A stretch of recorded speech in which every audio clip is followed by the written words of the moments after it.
আন্তর্জাতিক বাজারে অস্থিরতার ফলে বাংলাদেশেও এবার বাড়ানো হলো জ্বালানি তেলের দাম। ১৯ এপ্রিল রবিবার থেকে কার্যকর হওয়া এই নতুন সিদ্ধান্তে ডিজেল লিটারে ১৫ টাকা, পেট্রোল ১৯ টাকা এবং অকটেন ২০ টাকা পর্যন্ত বেড়েছে। এই মূল্যবৃদ্ধির রেশ কাটতে না কাটতেই এলপিজির দামও এক মাসে দ্বিতীয়বারের মতো সমন্বয় করা হয়েছে। এখন ১২ কেজি প্রতি সিলিন্ডার এলপিজি কিনতে ভোক্তাকে গুনতে হচ্ছে ১,৯৮০ টাকা, যা গত এক মাসে প্রায় ৫৯৯ টাকা বেড়েছে। জ্বালানি তেলের নতুন দাম।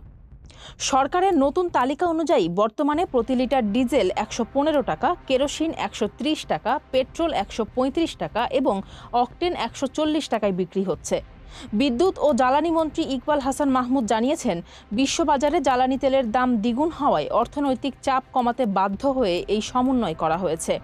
তবে জ্বালানি বিশেষজ্ঞদের মতে এই মূল্যবৃদ্ধি পরিবহন খরচ ও কৃষি উৎপাদন ব্যয় বাড়িয়ে সাধারণ মানুষের জীবনযাত্রায় বড় ধরনের নেতিবাচক প্রভাব ফেলবে। যাত্রী কল্যাণ সমিতির তীব্র ক্ষোভ। জ্বালানি তেলের দাম বৃদ্ধির এই অস্থিরতায় বাস ও লঞ্চ ভাড়া বাড়ানোর অপচেষ্টা নিয়ে উদ্বেগ জানিয়েছে বাংলাদেশ যাত্রী কল্যাণ সমিতি। সমিতির পক্ষ থেকে অভিযোগ করা হয়েছে, বিগত সরকারের মতো বর্তমান সরকারও পরিবহন খাতের মাফিয়া সিন্ডিকেটের পদাঙ্ক অনুসরণ করছে। ভাড়া নির্ধারণ কমিটিতে মালিক ও শ্রমিক সংগঠনের একছত্র আধিপত্য কমিয়ে যাত্রী ও ভোক্তা প্রতিনিধিদের অন্তর্ভুক্তি নিশ্চিত করার দাবি জানিয়ে সড়ক পরিবহন ও নৌ পরিবহন মন্ত্রীর কাছে স্মারকলিপি দেওয়া হয়েছে। পরিবহন থেকে শুরু করে জীবনযাত্রার ব্যয় বৃদ্ধির আশঙ্কায় আতঙ্ক ছড়িয়ে পড়েছে সাধারণ মানুষের মনে। এই দাম বৃদ্ধির ফলে তীব্র ক্ষোভ জানান সাধারণ ভোক্তারা। কারণ আমাদের তো এমনিতে ইনকাম কম, তারপরে আবার যদি ২০ টাকা করে বাড়ায় দেয় তাহলে তো আরো সমস্যা। আর তারপরে আবার তেল অ্যাভেলেবেল নাই, সিরিয়ালে দাঁড়াইয়া ৬-৭ ঘন্টা দাঁড়াইয়া তারপর তেল নেওয়া লাগে। গতকাল ৮টার সময় তেল পাম্পে আইছি, সারাদিন ছিলাম, সারা রাত আসি, এখনও আসি, এখন তো তেল পাইলাম না। পাবো কিনা আল্লাহ পাক ছাড়া কেউ বলতে পারে না। আগে ২ টাকা ৩ টাকা ৪ টাকা বাড়লেই আমরা বলতাম যে না, তেলের দাম বাড়ছে, এটা অনেক কিছু, ৪ থেকে ৫ টাকা, এখন ২০ টাকা বাড়ছে।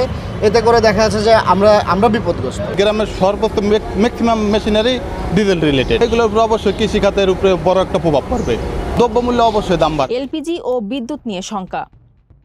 এদিকে জ্বালানি তেলের দাম বৃদ্ধির রেশ কাটতে না কাটতেই তরলীকৃত পেট্রোলিয়াম গ্যাস বা এলপিজির দাম ফের বাড়ানোর সিদ্ধান্ত নিয়েছে Bangladesh energy regulatory commission BERC। এক মাসের ব্যবধানে ২ দফায় এলপিজির মূল্যবৃদ্ধিতে সাধারণ মানুষের রান্নার খরচ এখন আকাশচুম্বী। নতুন ঘোষণা অনুযায়ী ১২ কেজি ওজনের প্রতিটি এলপিজি সিলিন্ডারের দাম ২১২ টাকা বাড়িয়ে ১,৯৪০ টাকা নির্ধারণ করা হয়েছে। এপ্রিলের শুরুতেই এই সিলিন্ডারের দাম ৩৮৭ টাকা বাড়ানো হয়েছিল। সব মিলিয়ে মাত্র এক মাসের ব্যবধানে ১২ কেজি এলপিজির দাম বেড়েছে ৫৯৯ টাকা।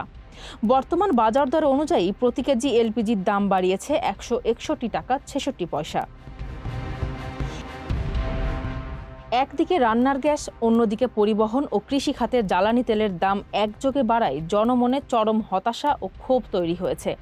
এর ওপর পিডিবি থেকে বিদ্যুতের দাম বাড়ানোর প্রস্তাবনার খবরও পরিস্থিতিকে আরও জটিল করে তুলেছে। আন্তর্জাতিক বাজারে জ্বালানির উচ্চ মূল্য ও যুদ্ধ পরিস্থিতির কারণে বিদ্যুৎ খাতে এবছর সম্ভাব্য ঘাটতি প্রায় ৫৬,৪৭৫ কোটি টাকা। এই ভর্তুকির চাপ কমাতে লাইফলাইন ০ থেকে ৭৫ ইউনিট গ্রাহক বাদে অন্যান্য আবাসিক গ্রাহকদের ক্ষেত্রে ইউনিট প্রতি ৭০ পয়সা থেকে ১ টাকা ৮০ পয়সা পর্যন্ত দাম বৃদ্ধির প্রস্তাব করা হয়েছে। লাগামহীন এই মূল্যবৃদ্ধি নিয়ন্ত্রণ এবং জনস্বার্থ রক্ষায় সরকারকে অতি দ্রুত বাস্তবসম্মত উদ্যোগ গ্রহণের আহ্বান জানিয়েছেন ভোক্তা অধিকার সংশ্লিষ্টরা।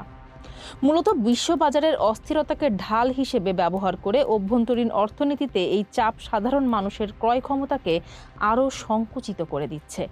ফারজানা হাসিন, মানবকণ্ঠ।